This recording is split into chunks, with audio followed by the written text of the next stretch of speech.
add comments, or provide resources. Time permitting, we will take live questions at the end of the session.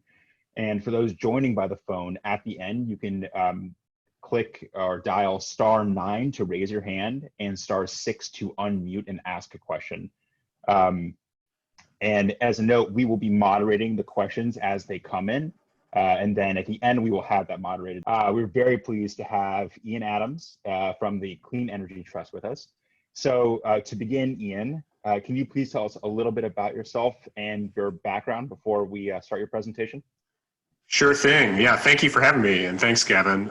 Look forward to chatting with everyone today.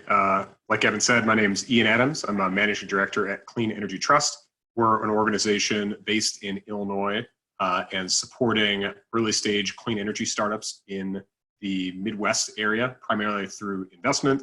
I'll talk a little bit more about our work and how it ties into some of these investing trends during my presentation. But my background is sort of across investing and government and politics. I started in politics, worked in Washington, D.C. for 5 years, primarily at the U.S. Department of Energy, came back to the Chicago area and went to business school, and now have been at Clean Energy Trust for 5 years.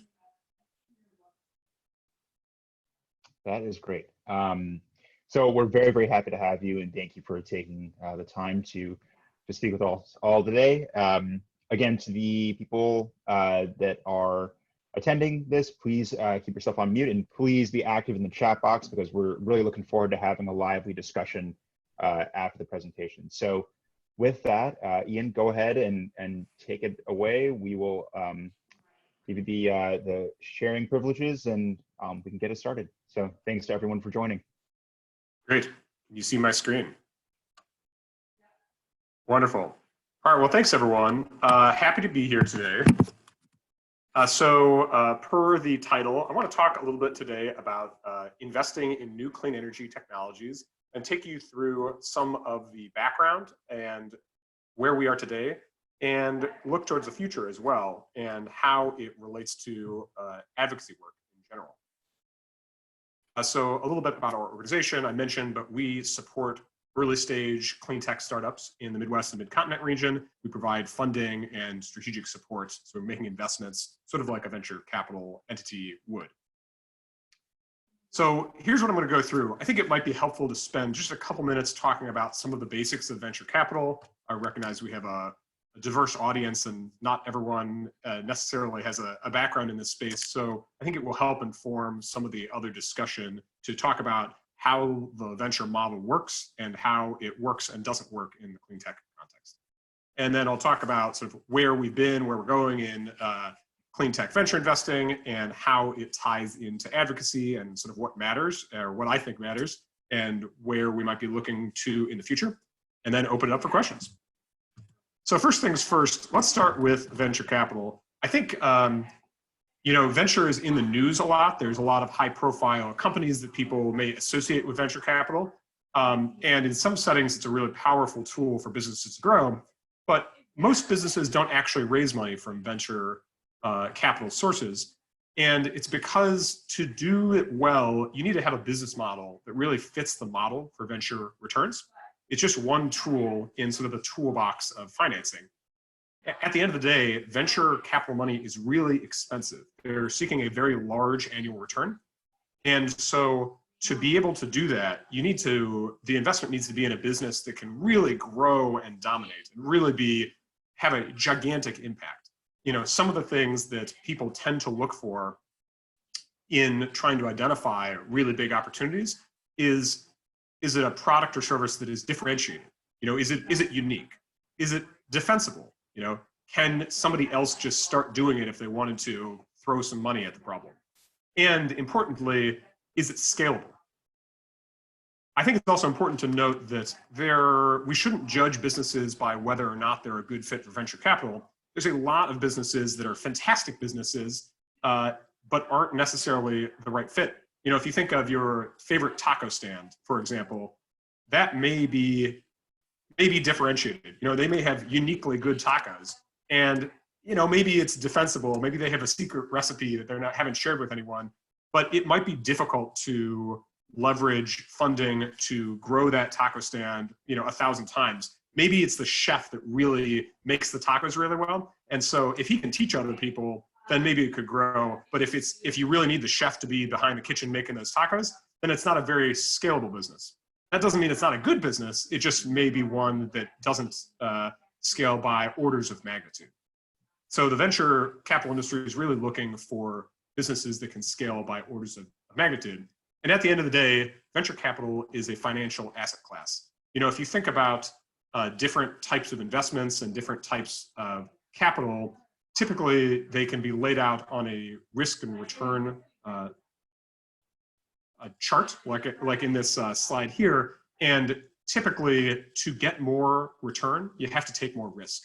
And so if you think about cash being in the lower left-hand corner there, that's a really safe thing. The cash in your pocket, it's not going anywhere. There's not a lot of risk there. As long as you hold on to it, you don't drop it on the street, it's not going anywhere, but it's not appreciating in value. And people understand that pretty well, I think. I think the important thing is all of these sort of fit along a continuum, and venture capital is all the way at the edge. They're looking for the really high returns, and to do that, they need to take a lot of risk. And the risk that these companies they make investments in are going to scale, really significantly. I think it's also important to note, because of the nature, at the end of the day, venture capitalists, they're interested in entrepreneurship and creating new businesses, but their model is really investing chunks of money and hoping that, or expecting it to grow really significantly in order to return their fund. So a typical venture capital fund may stipulate that they're trying to return 20% a year, which is significantly higher than the average return of just putting it in the stock market in general. But when you think about returning 20% a year, it's not just flat interest where you're saying, oh, I could get another 20 million or 20% each year. So if you look at the example of a $100 million fund, a lot of funds are about 10 years long, 20 million or 20% interest on 100 million over 10 years, it's not 160 million, it's 519 million. So what's that's saying is, if you take sort of this prototypical medium-sized venture fund, they have $100 million to invest. At the end, they're hoping that they have returned at least more than $600 million total, including the initial investment.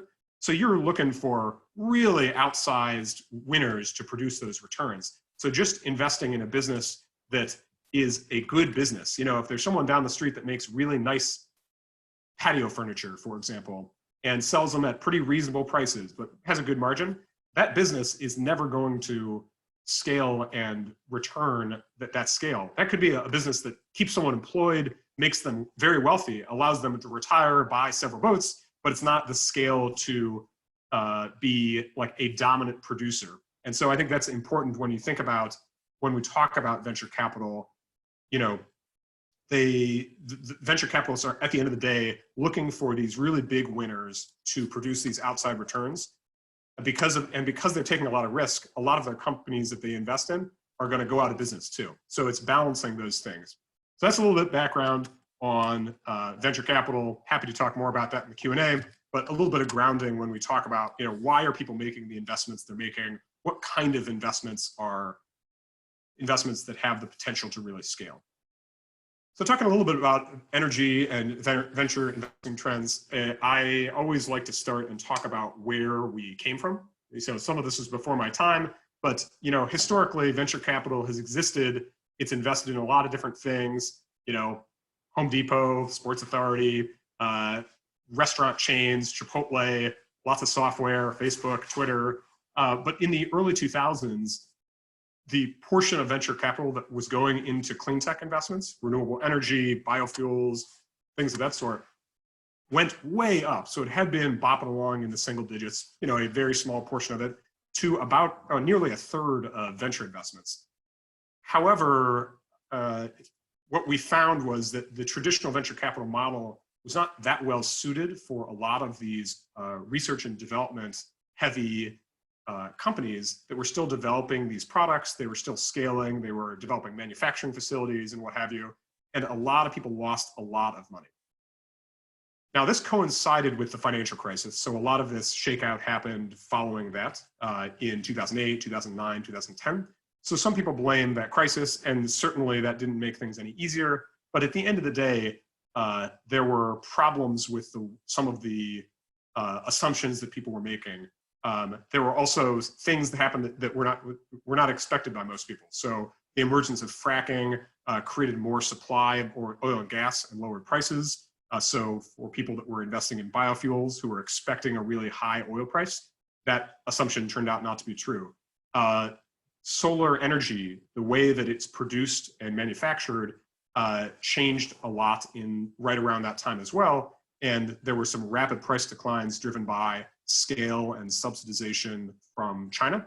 And so there were a bunch of companies making premium solar products that went out of business because commodity solar products came into the market. So a lot of people lost a ton of money.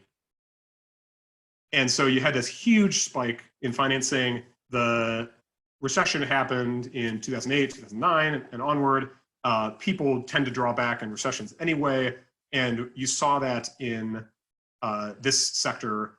But unlike other sectors, people drew back and then they didn't come back once times got better. So that gray line is the important one to pay attention to, essentially showing this gigantic spike in financing in clean tech companies, but then it really crashed down.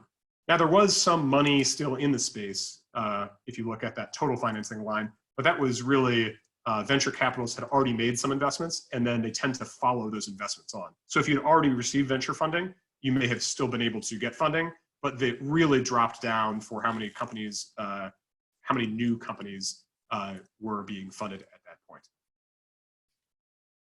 So there's a lot of research into the lessons learned there. And this and the last slide come from research from my former colleague, Ben Gaddy did with a couple other folks that was published in the MIT Energy Review. What they found was that these hardware intensive physical products that required a lot of research and development did perform very poorly. So if you're seeing that those green charts there with materials and processes and hardware integration, that's saying how much was invested to how much was returned. And it's not how much was returned on top of the investment. It's saying for hardware integration, collectively, they gave $586 million back, and those companies, almost all of them went out of business. They returned $30 million. So that's a bad record. On the flip side, if you look at software, that actually had a pretty good return. In general, they made money on there. And so what you might expect is companies drawing back from some of those more R&D intensive areas and investing more in software. And that is what has happened over time. Now we are sort of back to where we were, and just a few % of deals are being made in clean tech. However, if you're on this call, you probably are concerned about climate change, as am I. And so this is something that we need to address. We need capital to fund important technologies to innovate around reducing the costs to address climate change. So now we're in what people are sort of talking about as clean tech 2.0. Clean tech 1.0 was all of that investment coming in and then coming back out, and a lot of people losing money on hardware intensive activities. Some things have changed between now and then. There are new actors or more active actors than there were in the past. So there's a lot of new incubators and accelerators that have popped up in the last 10 years, some of which are listed on this screen, that we have great relationships with, that work to support some of these companies so they can get further along before they need to raise money. So they can make better progress, avoid some of the mistakes that people have made in the past, and just be smarter and better, wiser, younger.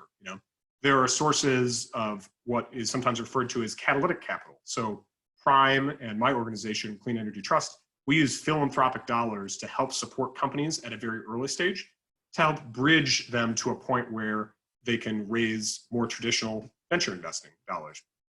And there are actors, some of which were already there, some are new, who have different priorities. So they are interested in making long-term investments, often backed by independently wealthy people who are interested in a return, but they are not concerned about a return in the immediate term. So they are able to look further out at more innovative technologies and are not just trying to look at businesses where they can, sell to someone in 2 or 3 or 4 years. They're willing to take a lot more risk and say, we think this is going to be really important. We'll back it, even though we know it might not come to market for a decade. And in general, when you're talking about venture investment, people are they're not looking next year. Sometimes investments can come to market that quickly, but really at scale, they're looking at what's this industry going to look like in 5, 7 years? And how are you preparing for that now? So the investments in venture are kind of funny in that way. Oftentimes they have this multi-year lag, 3, 5, 7 years. And this is across venture investing where they're investing in these trends, and some of them turn into really big trends, and then some of them don't really turn out that well. But in general, when you hear about all these companies come out of nowhere, and they're these unicorns or these tech companies that just sort of popped onto the scene and now everyone's using, you can look back at them and look at they usually have a 3, 5, 6 year history of venture capitalists putting money into them, and it just happens that they've been building it along and sort of they got the timing right and they're well positioned to scale them. Another thing that's happening in what I would call like clean tech 2.0 is that some people are starting to come back into the space, but they are being very selective about the types of investments they make, which I think is a good thing. I want venture investors in this space and I want them to make money. People are not generally talking about clean tech anymore. Sometimes you hear climate tech thrown around, but in general, people are still investing in sort of what was the clean tech space 10 years ago. They're just calling it different things. So these are a few funds on here. Energize is based here in Chicago, and the others are on the West Coast. They don't call themselves clean tech funds, and they have very specific foci. But if you talk about, software for clean energy projects, sustainability challenges, sustainable industry, these are really overlapping in the same sector. They're just talking about it differently now, and they sort of have identified slices of the sector that they think can be really interesting. So like I said, Clean Tech 1.0, people lost a lot of money. A lot of the money was focused on biofuels and on solar panels. And those are two areas that were hit by really significant macroeconomic challenges and also were very capital intensive approaches. Now today, a lot of investors have learned some of those lessons, taking in some of the learnings from that previous experience. They tend to be less focused on energy production now. They tend to be less capital intensive. And there's a broad variety of the sorts of things that were invested in. Whereas like Clean Tech 1.0, it was a bunch of different things, but the money was really concentrated in solar panels and biofuels because those are seen as two very large opportunity areas. Now the money is spread across many, many different verticals. I've listed some there, but if you look at the last 3 years of venture investing in clean tech, it's not all one thing. It's just a ton of different things. And the fact that the largest category is other sort of speaks to that. There's hardware, there's software, there's commercial product, there's industrial products, there's services, there's transportation, there's lots of different slices. And I think that's a trend that is true as we think about what's the future going to look like as well. So that's sort of like where we are today. I think hopefully I've shared and communicated like some of the challenges that existed in that Clean Tech 1.0. Some of those challenges still exist in Clean Tech 2.0 because there is more understanding, but there's still a bit of a gap at the early stage because people understand better which companies are likely to be profitable. They are shying away from certain companies that require more R&D, but might be really important for the world. So what's true in the Midwest is also true globally, but in particular in the Midwest, there's really a small amount of seed stage funding going into clean tech projects and companies, I should say. And so it's not because there are no companies that can be successful, it's just that these companies often require a little bit more time, a little bit more work to get to a point where they are investable. And so that's why my organization exists. we help identify and invest in these companies and then help them get to a milestone, at which point a traditional venture investor is able to come in and support them. So that's just a snapshot that we include in all our decks. We have several dozen portfolio companies spread across the Midwest, many of them in the Chicago area. And we make small investments and then help identify future investors for these companies.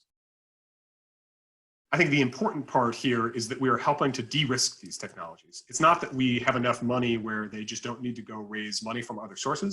It's that they can, we can help them, do some testing or do a pilot project or work with a customer or really get the right set of data and materials together so that a investor who is in it principally for just to make money is able to get comfortable with that investment. So we're really serving a role to de-risk there.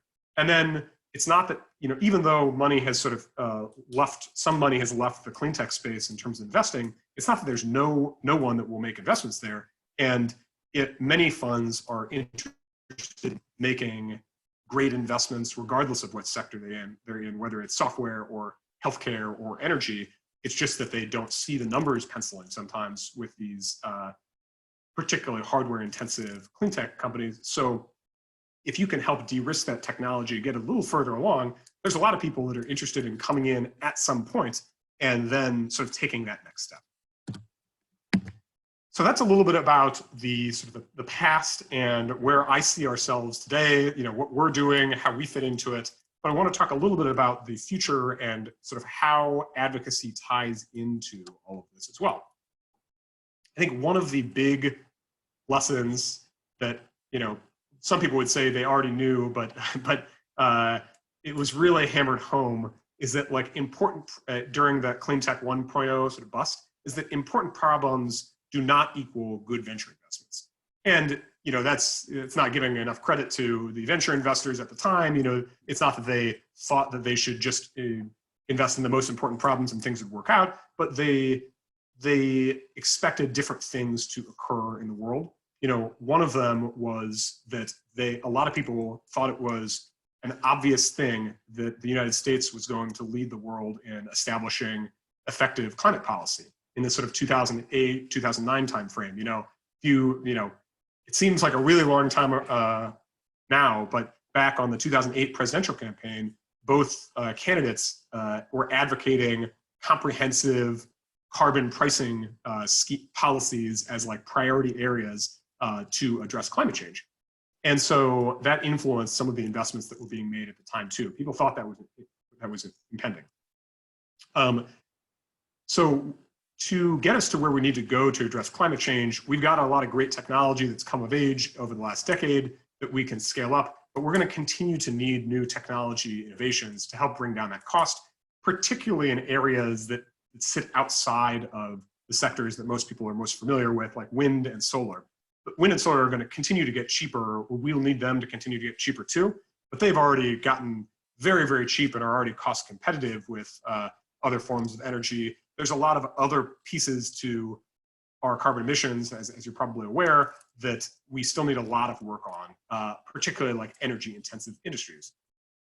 And while there's a bunch of investors that are interested in doing the right thing and making these investments in these important areas, I think it's important to note that we can't rely on investors, particularly based on their experience in this clean tech 1.0 time. They are not willing to take, they're willing to take a lot of risk, but a lot of investors will tell you they're willing to take one kind of risk. They're willing to take, for example, technology risk.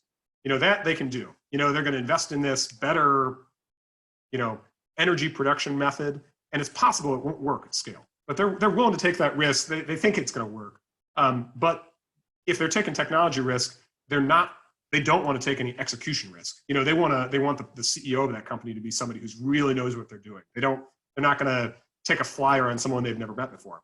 And they don't want to take any regulatory risk. In general, across sectors, regulatory risk is something that investors do not like because there's so much uncertainty about when laws and regulations are put in place. In general, venture investors are not going to make investments if the policy is not in place today. to back it up. So if someone comes and says, hey, we've got this great technology, all that needs to happen is these policies that everyone expects to be in place in the next 5 years, almost everyone's going to pass on that, not because they don't believe the executive or because they actually disagree. It's just there's not enough certainty there. And so investors are really waiting for policy to be put in place. And policy does a couple critical things. One is it drives long-term planning. So one good thing that happened in the last couple of months is Virginia put forward I believe it's 100% clean energy by 2045, a new clean energy standard for their state. That was last month, I believe. And so, that's good for a number of reasons. But one is that it drives long-term planning. So that headline I have on that slide, 3 weeks after they put that law in place, Dominion Energy said, hey, we don't actually want to build any natural gas plants anymore ever because it's not going to make sense anymore. They had plans to build, I think, 9 or 10 natural gas plants, over the next 20 years or so. But once that policy was in place, essentially the ink hadn't even dried yet. But once the law is in place, they know, okay, that totally changes the environment. So we're going to make reasonable long-term planning decisions. The utility is not stupid. They don't want to make investments that are not going to be able to be paid off. And so they said, okay, we don't want to build any more natural gas at all. And I think that's a great example of, it's not like we didn't have to wait for Virginia's renewable energy or clean energy standard to actually get to 40 or 50%. As soon as it was put in place, they said, oh, okay, we're changing our plans. Policy also really unlocks capital. Like I was saying, if you have that policy in place, people, some companies or some investors are going to be a little wary of investing in certain highly regulated areas. But in general, if a policy is in place and it's actually being implemented, whether that's, say the wind production tax credit or a renewable energy standard, if they can see that it's actually working, that tends to be enough for an investor to be comfortable, and that helps unlock that capital. So I say that because, obviously many people here are interested in advocacy and policy. The IEC is doing a lot in Illinois, and it just speaks to how important it is. It's not just a government thing and a business thing, and they sort of live in two different worlds. They're really integrated and connected. And when good public policy is put in place, it allows investors to come in who would like to come in, but without that certainty are not going to. So just to wrap up, I want to highlight a few areas that sort of thinking about the future, both in the policy and the technology space, of how those run into each other and how it ties to advocacy. I think most people who care about climate change would agree that there's a lot of opportunity space, whether that's increasing clean energy standards or putting a price on carbon or extending and making more robust the efficiency programs that exist like they do in electricity to gas and water and waste. Obviously, we'll have a lot more electric vehicles in the future. So there's a lot of things that we can do there. I think it's also interesting to note that some new technologies that we'll need might benefit from new regulatory or legislative approaches. One bugaboo, for example, that always comes up in most progressive states with progressive energy policy is that the utility doesn't own generation. That makes sense for a lot of reasons, for a competitive marketplace, and people are often rightly concerned when the utility suggests they should own generation. So that makes sense most of the time. On the other hand, when you start talking about distributed energy and microgrids and who is managing assets and who is liable for assets, there may actually be situations where it makes sense to adjust what that approach is. And whether that is doing things on a case-by-case basis or pilot approaches or tweaking the rules here and there, I think there are good examples where some technologies would benefit from different regulatory approaches, even though the approach that we have may work well for most things. When you're looking at some things, you'd say, oh, actually, you might actually get it to work a lot better if you went a slightly different direction. And then sort of building on that, there's no silver bullet. I don't think people think there is, but whereas like 10 years ago, if you were a state and you had implemented an energy efficiency standard and you had implemented a renewable portfolio standard, that was sort of, call it best in class, or at least that's a good place to be. And so there were a couple policies that were driving most of the action. Those are really important policies, but as we get sort of towards and beyond sort of higher energy standards and pricing carbon, there's a bunch of other things that will be important to decarbonization that might not touch energy at all, or they might be really specific. So land use policies to encourage densification of cities and less automobile use, for example. Really specific industries like making cement and steel. These are really carbon intensive, and there aren't good solutions today. You know, people are working on solutions, but if you're making cement right now and you wanted to reduce your emissions, there's not like an easy way to do that. Whereas if you buy a lot of electricity today and you want to reduce your emissions, you just build a bunch of solar. So that's an area where there's a lot of opportunity space there. I think things that are comprehensive, like carbon pricing, help there, but you might need a specific solution for a specific industry. And I think that's worth noting, because anytime you talk about, you know, supporting one really specific industry, there's always worry about, you know, sort of picking winners and losers, but something to think about in the context of making sure that we have a comprehensive set of policies and a comprehensive set of technologies to address our decarbonization challenges. So I think that is the last slide I had, and happy to stop there and open it up to Q&A. Thanks so much, Ian. That was really, really interesting and very illuminating. I really appreciate your time, and I'm sure everybody else does as well. So now for everybody who has attended this, please post your questions into the chat box, and I have a few that I can start off with. And I see that we have one question posted already, which I appreciate.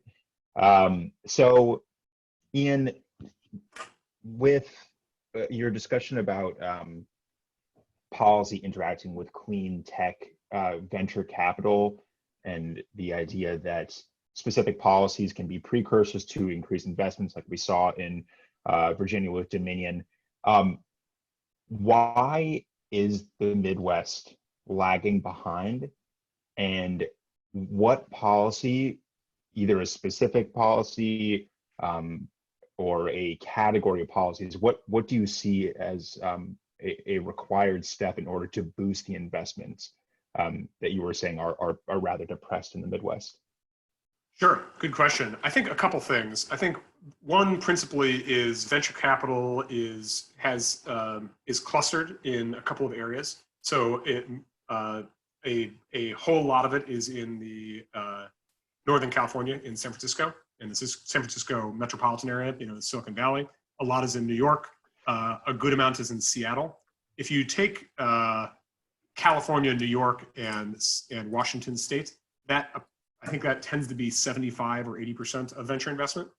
And then Illinois comes in there, you know, is sort of that fourth state, and then Texas and a couple other spots. But I think because it's clustered, you have many opportunities for investment on the coast. So there are fewer investors here. There's lots of innovation happening, but it's less clustered. So there's lots of, if you say the Midwest and the Bay Area, like there's lots going on in both, but it's not really fair to compare them, because like the people that are doing something at Berkeley, they're talking to the folks at Stanford, you know, 25 miles away. If you are doing work in Ann Arbor at the University of Michigan, you don't necessarily have any working relationship with folks at Iowa State. You know, you might, but it's not like you run into each other at the same bars and restaurants. So some of it is just there is more capital on the coast, and a lot of venture investors have to be pretty frank. Like some of them will say, "Hey, you know, if you find a lead investor that we know and trust, we'll come into a deal." But like, you know, we don't really want to get on a plane. You know, their time is valuable, and maybe that's short-sighted. Maybe it's not short-sighted. You know, if they can find really good deals in their own backyard, they can avoid travel. You know, I'm optimistic. Obviously, a lot of terrible things have been happening with the pandemic, but with the increasing familiarity and comfort of remote work, I think there may be a little bit more comfort bridging the geographic gap. But some of it, I think, is that lack of density. And so one of the things our organization tries to do is help stitch together the Midwest ecosystem so people understand what's going on and what's happening. And then I think another factor is, so there's a lot less in the Midwest, but more broadly, clean tech is not that well funded in general. And so that's where I think policies can really play a big role. So I would say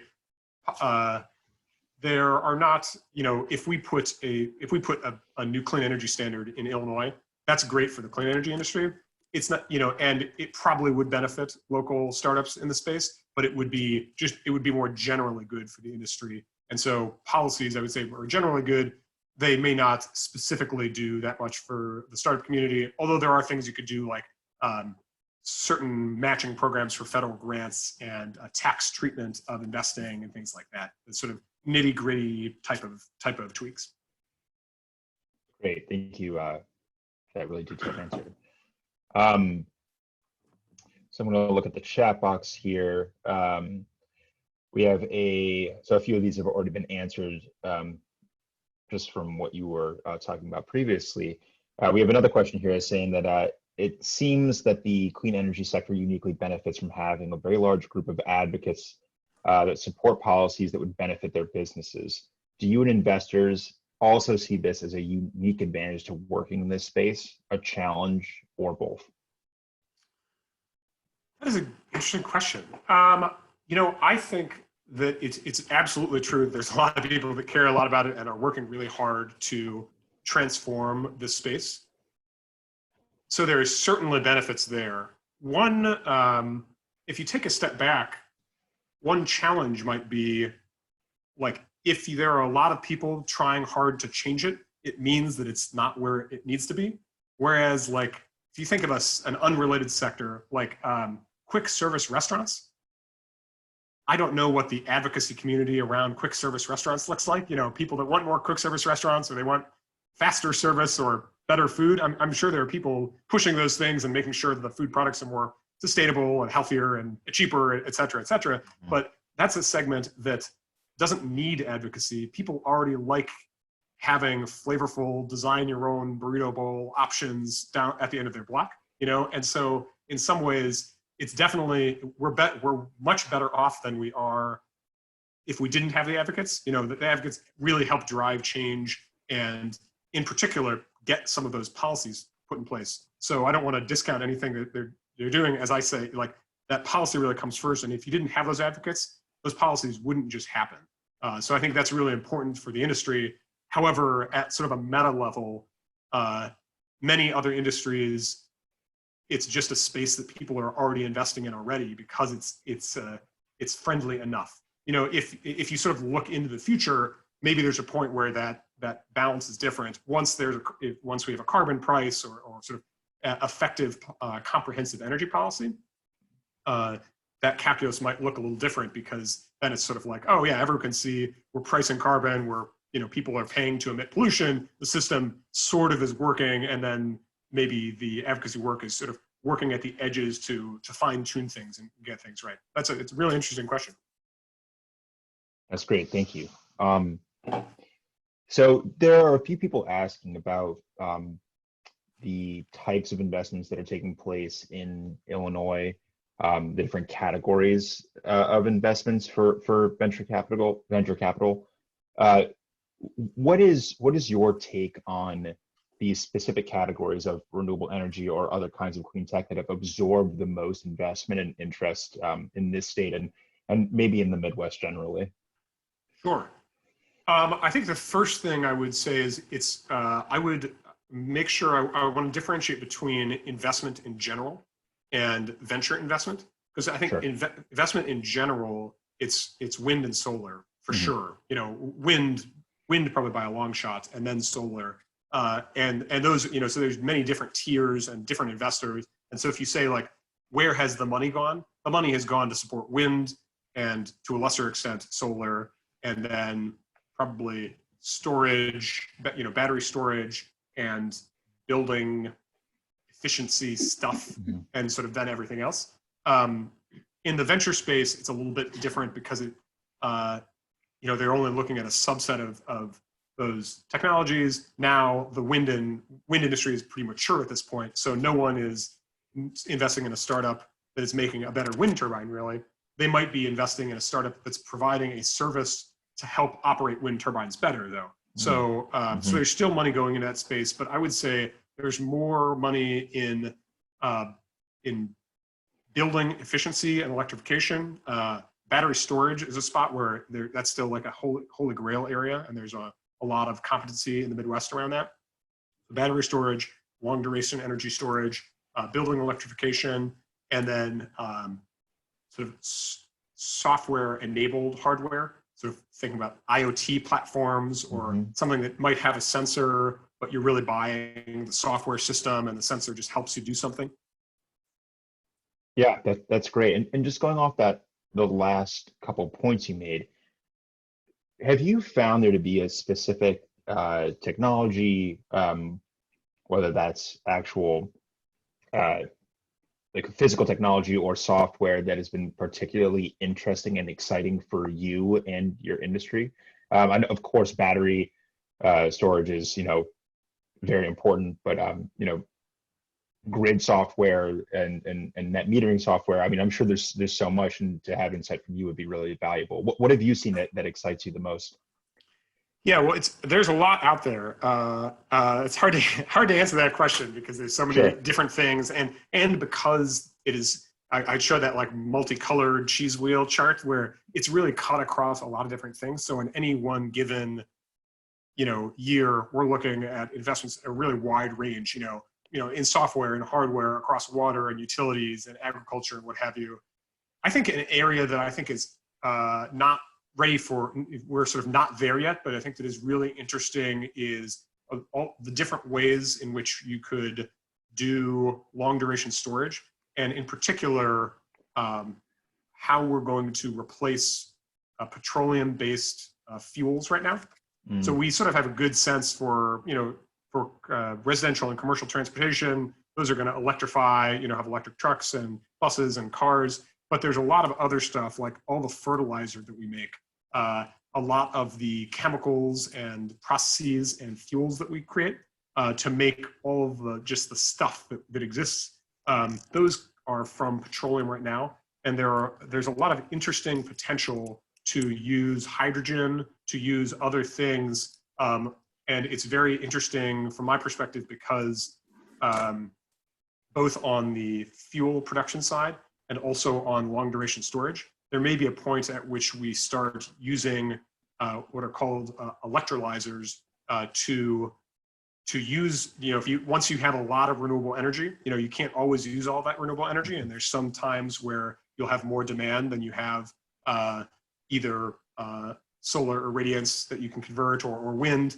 And so, how do you store that energy and keep it for when there's less of it? One way may be to use what's an electrolyzer, which if you've ever heard of a fuel cell, it's sort of like the opposite version of that, to take that energy when it's not needed and turn it into a different form. So turn it into a gas. There may be reasons why the economics don't never pencil out there, and there's a lot of infrastructure concerns there too. But that's sort of like not quite ready for prime time yet, but that's an area where I think is really interesting how we're going to move from electricity to fuels and back. I think that everyone has a really good understanding of how we really dramatically increase renewables penetration. At the end of the day, like essentially you just build a lot of renewables. There's lots of things you need to do on the margin, right? You need better grid balancing software and planning and slightly better tracking and all that to make sure it's more effective and cheaper. But we know how, I think most people would say like at least to get up to 75% if, and more if you throw in some storage, we know how to get most of the way there. You just build a bunch of the stuff that we have on the shelf, just do more of it. But a lot of the chemicals and fuels, making fertilizer, a lot of these other things and even making hydrogen today is a fossil fuel intensive process. So like, how are we going to replace that? That's an area that I think is really interesting. A lot of people are working on, will require a lot of R&D and scale, but I think is a very interesting area. That's great. And it also naturally segues into a question that was just posed in the chat box, which I appreciate. So thank you for doing the work for me. How do you and other people in the clean tech VC world interact with public agencies doing that R&D or doing other kinds of work in the field? What does your interaction with them look like? Yeah, we interact with universities a lot, particularly when they are at a point where they're talking about commercializing technology and sort of spinning it out of the lab. So that's a place that we're very active in talking to folks about sort of what's coming down the pipe and what they're trying to commercialize, what their innovation is, and also providing feedback on, here are areas that might be stumbling blocks. Or I think sometimes a disconnect in research and development is people are trying to build this thing that works, and it's really hard, like you're inventing new technology and trying to create something that takes the sun and turns it into gasoline. That is not a straightforward process. People that are much smarter than me are working on that, but being able to do that at a lab scale, for example, is not the same as, building a business around it and getting it funded and, being able to show how you'll make money that can be defended. So I think that's an important discussion. But yeah, we talk to universities a lot, and there are a lot of different universities doing a lot of different work in this space across the Midwest and across the country. Great. Just a couple more. What does the future, or I guess I should say the current state of clean tech VC look like in a COVID world? And how do you anticipate the crisis to impact VC after this? Like what does the landscape look like, and what can we expect to see in terms of technology investment? Yeah, good question. Something I should have touched on in my presentation probably. I think there's a lot of uncertainty. So uncertainty probably is the big headline. In general, venture is pulling back. I think the things that are impacting clean tech are probably to some extent impacting the rest of the sector.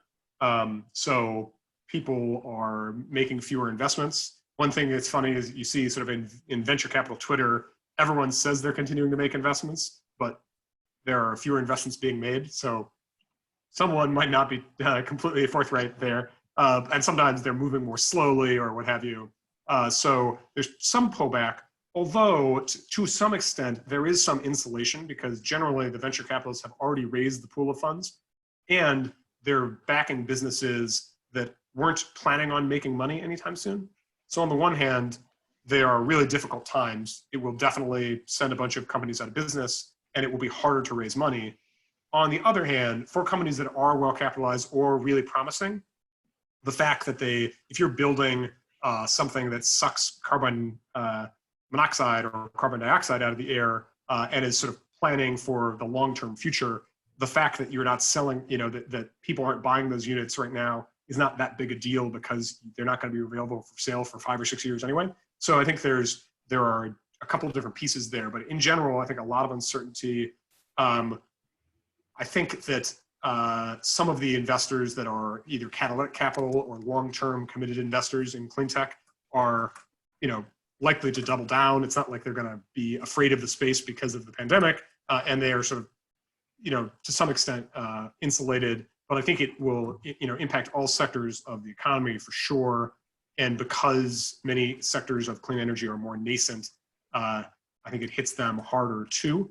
Especially if you're at a place, if you're at an inflection point, as like solar is in many states in the Midwest, where companies have been doing some work and they're about to do a lot more work. If they all go out of business now, I think that would really set things back. Whereas if you have more mature companies and companies have financial distress, you would, someone else would take over their operating assets. It would be more of or it would be an orderly changeover. But in an industry that is scaling, I think there is real potential to set things back. But I would say generally I'm optimistic because I think there are opportunities, like the trends that are occurring maybe slowed down some, but they are not going away. Increasing the amount of renewables on the grid, it's increasing principally because it's the cheapest form of new energy. Vehicle electrification, that is being deployed because those vehicles have long-term lower operating costs.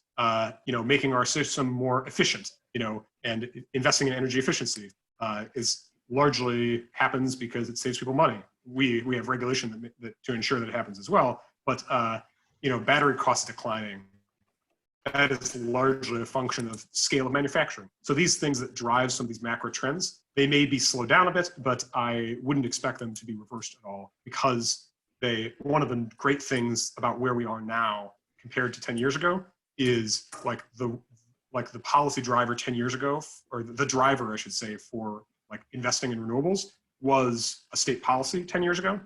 Now that is less and less the case. We still need those policies to help drive things forward, but most of the investment that's happening is happening, it's people buying energy because it's cheaper. And so that's a exciting thing. So to the extent that we continue to need energy, which I'm optimistic for my warm showers in the morning that we will continue down these paths. Awesome, we appreciate your optimism. We're also similarly optimistic at IEC. This is a really good question, maybe one that we can start to wind down with. Can you share a success story that you've experienced through Clean Tech VC through CET? Sure, yeah. And keep in mind, not all of these are at the same scale of like a Facebook or something, which get a lot of news. And some of that is because of their outsized success and scale, and some of it's because they're consumer facing. So people know those brands because they use them. But one company that I was very happy about was called Go Electric. They started in maybe 50 miles outside of Indianapolis, and it's a bunch of sort of auto and industrial manufacturing execs that got together and started a business making a better microgrid controller so that microgrids could keep operating,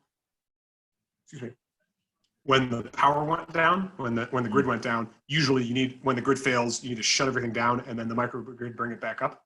And this enabled it to be what's called blinkless islanding. So the grid's operating, it's not operating, and you can instantly switch over. They were able to grow and become the largest supplier of microgrids for the US military, who really cares about their bases operating, whether or not they have access to power. And they were acquired by a large energy, a very large energy company last year.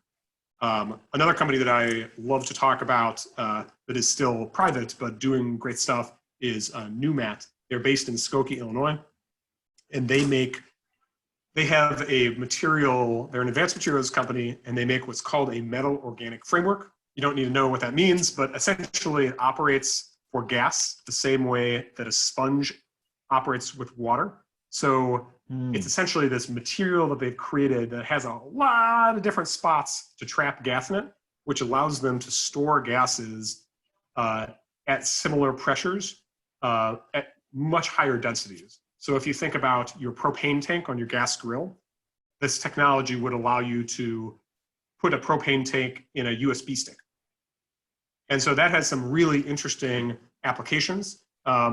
An interesting lesson is that their initial applications, so many of their applications related to energy and climate are better gas storage of a variety of different gases. So you could have better transportation, better storage in general, but this technology also allows for safer storage. So their initial market is actually selling to companies that make semiconductors and computer parts.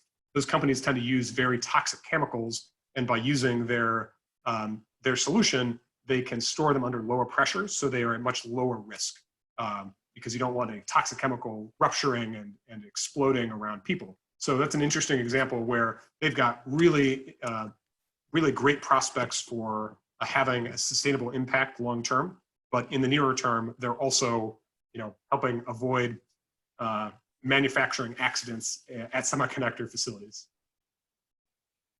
Those are very inspiring and really, really cool. Wow, yeah, that's a great note to leave off with. So again, Ian, thank you so much for your time. I found this so enjoyable, so enlightening. I'm definitely walking away with lots of questions, and I'm looking forward to diving into some of these topics. For anyone that didn't get their question answered or who didn't pose one, please look to the chat box. I have put my email in there. Please feel free to reach out to me. Ian has very graciously agreed to help answer questions that come in. So again, Ian, we appreciate your time. To all the attendees, thank you for attending today. Please go to ilenviro.org to look for the other webinar series that are happening daily at 12 o'clock. And again, please stay safe, stay healthy, everybody. We're keeping you all in our thoughts, and thank you for attending today. This was great. Thanks. Thank you.